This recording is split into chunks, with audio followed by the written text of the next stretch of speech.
Happy New Year, everyone. So excited to be here with you on this beautiful fourth day of a new year, 2023. Crazy, crazy how fast time goes by. I am excited to talk about today sexual agency. So, having agency means being an advocate for yourself. So, sexual agency is basically being an advocate for yourself sexually, whether it be asking for what you want in the bedroom, asking for what you need in relationships regarding intimacy, regarding love, attention. So it's a very important skill to have. But it's a skill, like many other life skills, a lot of us missed out on because we spent most of our time indoctrinated in like a school system to learn things that really didn't really apply a lot to actual life. We have to start learning this skill now.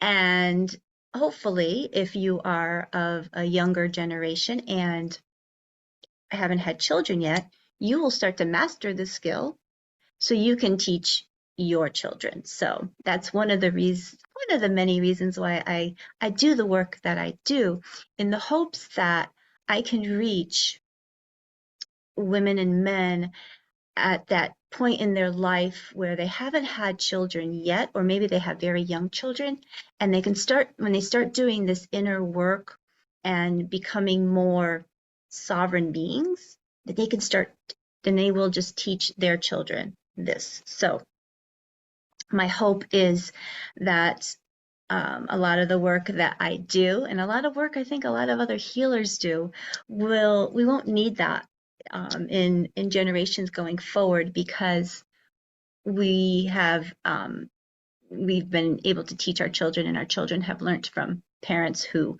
are more conscious and aware, as opposed to what a lot of us grew up with. And blessings to all the parents out there, and me included. I fortunately learned a lot of this later in life when my daughters were older. So now it's implementing little bits here and there when they are ready, as opposed to when they're small and their minds are like clay and you could really get in there. So sexual agency. How do we learn sexual agency? And I'm going to share a tool that I use with my clients. It's really very helpful. And it's going to take some time. Like any skill, it takes time, it takes effort. So you're not going to be a sexual advocate right off the bat. You need to do some inner reflection.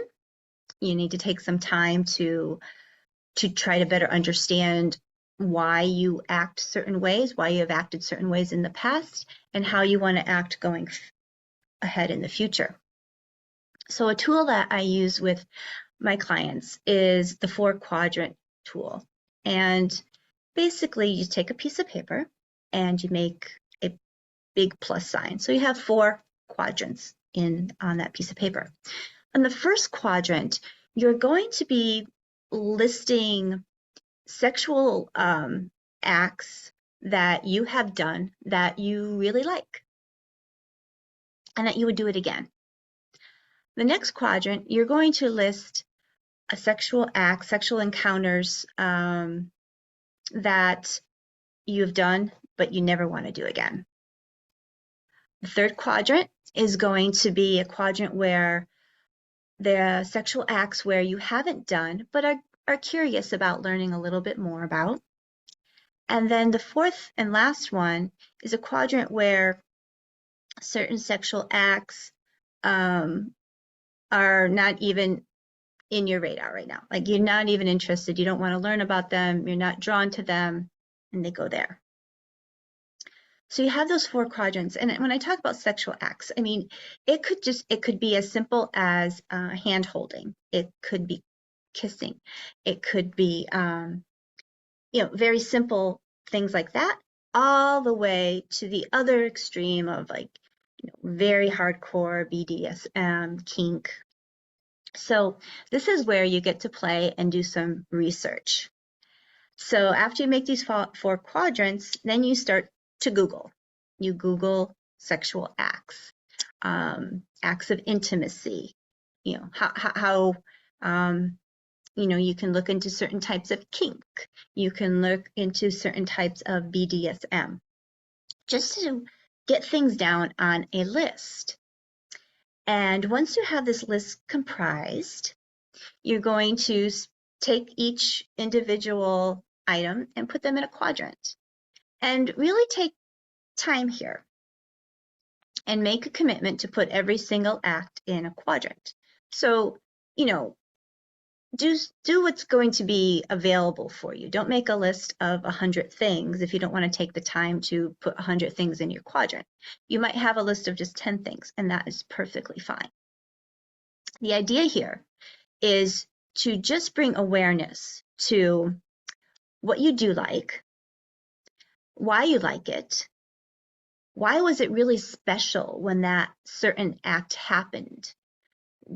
Where were you in your life that might have made it special, or the person, what was it about them? So you want to be really clear. So having a lot of items is probably not a really good idea. So 10 was probably going to be the most that you're going to want. So you can take the time to, I guess, analyze it in a way. And then, looking at the things that you put on the I don't ever want to do that. And why don't you ever want to do that? Is it really something that's true to you?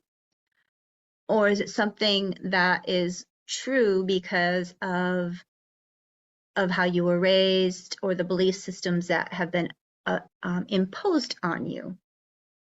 So looking at that, because sometimes we can say, no, that's not for me, because we're making that choice, that decision from a belief system that has been imposed on us, that we have taken on, but really isn't something that we really truly believe in anymore.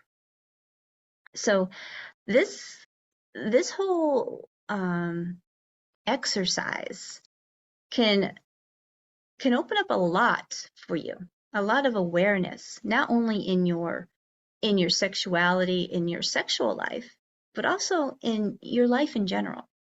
And that's another thing I love about what I do, is because when the men and women I work with, they find out that by coming in because they felt like they needed sexual help, or they wanted to explore that a little bit deeper, they find out that what they learn and what they open up affects their whole life, their business, their career, their relationships, not only with their partner, but with their family members. Like, there's so much healing that can come from sexual healing. So coming back to sexual agency, so doing this exercise. So, and once you have almost like this blueprint, it's something that you can revisit every few months or twice a year. And what's fun about doing this is that when you revisit, most people see that things that they thought were no or yucky, they're actually really interested in now. Or things that they, weren't ever gonna even think about, they move that to that quadrant of like, I'm curious about this now. So the responsibility that you have as a human sexual being is to have sexual agency. And with this responsibility of having sexual agency comes the responsibility of communicating what you need and what you desire to other people in a way that is compassionate and loving. So once you start knowing these more deeper aspects of yourself and getting more in touch with who you are, what you like, setting your boundaries, it is your responsibility to lovingly communicate this to the people that come into your life. And things with sexual agency, it can go either way. The person you're communicating with can feel relieved because they don't have to read your mind, and they welcome this communication and your openness and really actually respect and love this aspect about you. Or you have the other way where someone could be extremely offended and get defensive. And that is their part. So with your sexual agency comes your sovereignty, and knowing that as you express your truth, your needs in a kind, compassionate, loving way, you are not responsible about how the other person is receiving it. You can be a teacher and a guide for them, or you can be a big trigger for them. And that's really great for you to know. Because if a person's triggered and they get defensive, you're seeing a part of them, and it's up to you whether you want to continue that relationship with them, or you're using this as a teachable moment and just holding strong, holding your state of sovereignty and agency, so they can see, you be a model of what that looks like for them as well. So hopefully this was helpful in describing what sexual agency is, the importance of having that. Is it's where I see sexual agency coming important, as I mentioned before, is for parents or soon to be parents parenting young children. It's very important, I feel, as a sex educator, to have a very sex positive education for your children. And it's so much easier when they are very little to start educating them about their bodies, their sexual agency, their sovereignty. And the only way that that can happen is if the parents are comfortable in talking about sex, in talking about sexual anatomy, in that they have had experience of sexual agency. So again, this is why this is really important for our future generations to come. So sending you much love on this beautiful day, and I look forward to our chats next week.